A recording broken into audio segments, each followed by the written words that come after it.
Hi everyone and welcome back or welcome to my channel. If this is your first time here, my name is Amy and I have an unhealthy obsession with Formula 1. This weekend was the Belgium Grand Prix, so let's talk about it. But first, your championship update. Max Verstappen has continued to extend his lead at the top of the Drivers' Championship, now 93 points ahead of his teammate Sergio Perez, who has moved up to second, pushing Charles Leclerc down to third. However, the other Ferrari of Sainz has moved up to fourth, just 3 points ahead of George Russell.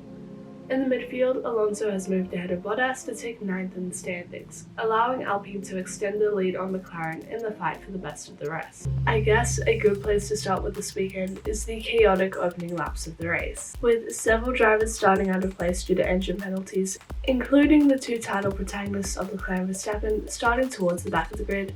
We expected a bit of light chaos into turn 1 and up through Eau Rouge and Raidillon, but they were surprisingly well behaved. That being said, we still got a collision or two. The first being between the two ex-teammates of Lewis Hamilton and Fernando Alonso, where Lewis pinched Alonso to the inside and subsequently got him yeeted into the air, resulting in his retirement from the race and an iconic team radio from Alonso. Easy. Yeah, what an idiot. Closing the door from the outside.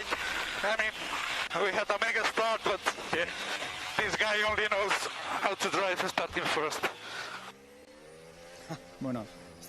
After the race, Hamilton took blame for the incident. On the next lap, Latifi spun it after dipping a tyre into the gravel, taking Bottas out with him. Valtteri unfortunately had to retire from the race after becoming beached in the gravel. Luckily, Latifi was able to continue. There's one driver who made plenty of moves on the opening lap and throughout the race, and that is, of course, the one, the only, Max Verstappen.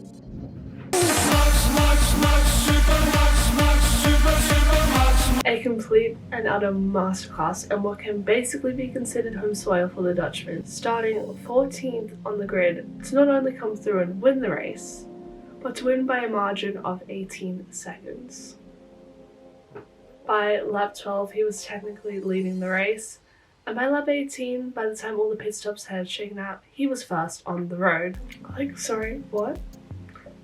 Incredible scenes once again. We thought Hungary was impressive, and then he just goes and repeats it all over again at the next race. This makes him one of only 2 drivers to win back-to-back, starting from outside of the top 10 in both races. The other being Bruce McLaren back in the 50s. So he's on a proper different level. And it seems like nobody's going to be able to stop the Charging Bulls this season. As a team, Red Bull were also on top of it this weekend, with Sergio Perez coming home to take second, to just add a little cherry on top on what can be considered a perfect weekend for the team. Now, the moment you've all been waiting for. How did Ferrari screw up this weekend? Well, to start with, Leclerc had to box in the opening laps due to a tear of visor that had gotten stuck in his front right. Obviously, this is not Ferrari's fault, so we can't blame them. Coincidentally, the tear actually belonged to Verstappen, so that's a little bit funny. Strategy seems to be going good for the Scuderia, by their standards at least, considering they literally asked the driver what to do by saying "question" after every team radio. Question. But at least it was more of an open line of communication compared to Hungary, where they just stuck Leclerc on the hearts without really telling him what was up. Now, come the closing laps of the race, they were on track to finish 5th, with supposedly a big enough gap back to Alonso to box Leclerc. So that way he could try and steal the fastest lap point from Verstappen. However, this is Ferrari we're talking about, so the gap didn't really fully exist, meaning Alonso just overtook Charles despite them having a sub 3 second pit stop, so a decent pit stop. Imagine if that pit stop was 4 or 5 seconds. Leclerc would have been well behind Alonso, so luckily Charles was able to get past Alonso again. However, he didn't get the fastest lap point, so no harm, no foul, right?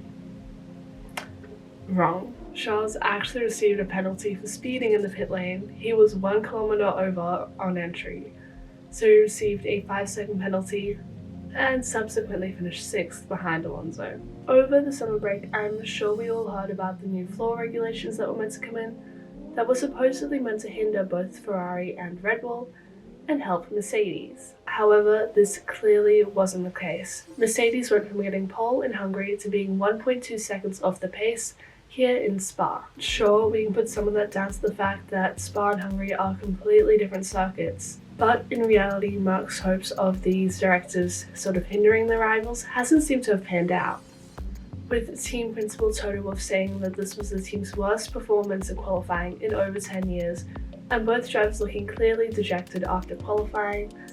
It was fair to say that the weekend wasn't going as planned, and that they might have actually taken a step back over the summer break. However, Georgie boy, as consistent as ever, ended up finishing 4th, which is pretty impressive considering. Some brilliant news we also received over the weekend is that Spa has been confirmed to stay on the calendar, at least for next season, with a 1-year extension, which is amazing because it would be such a shame to see such an incredible and historic race removed from the calendar in replacement for another straight track, which is the direction that the sport seems to be going in lately. Was the racing the best at Spa this weekend? Probably not, but good to see it return to the calendar next year nonetheless. And to conclude, some special driver performances that were outstanding and deserve a gold star in my books. First off, Alex Albon scoring a point again despite his teammate Latifi finishing last. This was due to the incredible straight line speed of the Williams that made it so difficult to overtake this weekend. In fact, in qualifying, Albon was quickest of all through the first sector, as it's really only that one corner.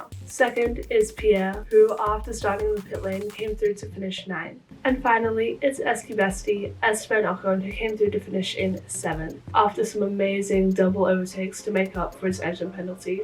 Also just wanted to say I definitely avoided talking about McLaren in this video, as I have a massive McLaren rant coming, so stay tuned for that. Also, if you have been here a while, you might have noticed an increase in the general quality of this video, and that's because I actually went out and brought a camera, so no longer have to rely on filming on my old broken phone. Anyway, that's very exciting because we have some fun adventures and some really exciting content coming up, so stay tuned for that because I am really excited, and all will be revealed soon. In the meantime, I've also started a second channel where I'm pretty much just posting whatever, just stuff about my life. And again, this exciting new adventure I'm going to embark on in a week and a day. So if you're interested in that, that will be linked down in the description. And that brings my weekend wrap-up video to a wrap. Thank you so much for watching. And let me know what other moments stood out to you in the comments down below. And if you like the video, then like it and press that red button to subscribe for more F1 and motorsport related content. And I will see you all in the next one. Laters.